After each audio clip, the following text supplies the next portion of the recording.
sometimes without speaking, it will start improving itself, because they will realize that, hey, you know what, hang on, I am not created by Allah to attract the opposite sex. And to be honest, I've spoken to non-Muslim women sometimes when the opportunity has arisen, and a lot of them feel, no, I feel good when all the men look at me. I get angry when a man don't look at me, man. You know, it happened to me once. We were in an airport in one of the European countries, and I walked past, and there was this woman who was literally dressed to kill, you know. And subhanallah, by the help of Allah, and I'm relating it to Allah subhanahu wa ta'ala, because we are a human being, I didn't even look. It didn't even tickle me. And she actually came up to me a little while later and say, why didn't you look? And I'm like, astaghfirullah, now you want me to look, basically, you know.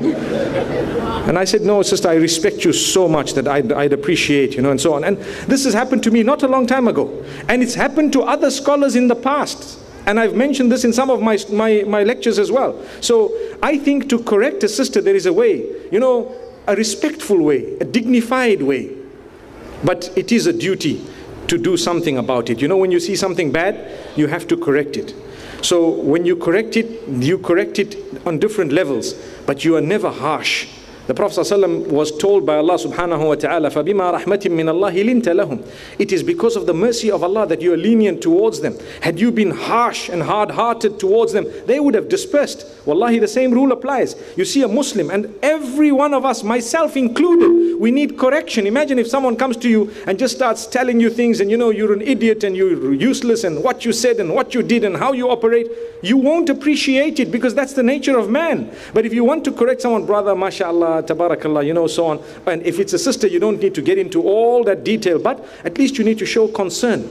Sometimes when Muslims have Muslim colleagues who are of the opposite sex, they prefer to talk to non-Muslims than their own Muslims, you know, and this is something that beats me. I don't understand what's the logic behind it. I'm not saying you shouldn't be communicating with any of your colleagues, Muslim or non-Muslim, but I'm saying the poor sister is firstly a Muslim. Perhaps she looks up to you. I know of Muslim sisters who've been motivated at workplace just because their male colleagues never miss a salah. And the sister says, I had a male colleague who never ever missed his salah, and I was so embarrassed because I just used to sit through the lunch and do nothing. And then I said to myself, if he does it, let me do it. And there was no communication. It was just looking. So this is why we say, subhanallah, there is a way of doing things. So it is a duty of anyone, either one, to correct the other, but with respect and with wisdom. You know, we heard the verse beautifully recited earlier on, Ud'u ila sabili rabbika bil hikmah. When you are calling towards the path of Allah, call with wisdom. Don't call with you know, the first thing that comes to your head. Sit, think about it, make dua to Allah about it, ask Allah's guidance about it, then do something. You might want to send a beautiful email. And you know, when you send an email, there's a way of doing things. Because if you just send an email to the same sister who's working with you and say, sister,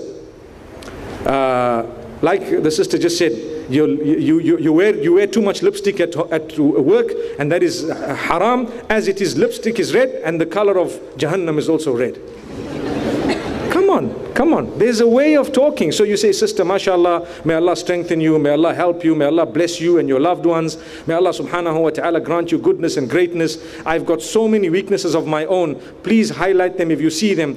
Please do not feel bad that I'm highlighting to you something minor that I believe, you know, if it wasn't my duty as a Muslim, I wouldn't even have bothered. But I felt very, very slightly that I should perhaps let you know. And as I say, before I let you know, if there's anything that you see in me that needs attention, please let me know.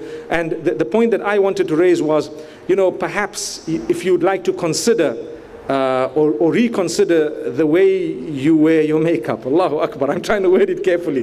This is just an example based on what the sister's saying. Or it is much more palatable. A person will take it, they'd say, Jazakumullah khair, I appreciate, make dua for me, I thank you, because of how you said it.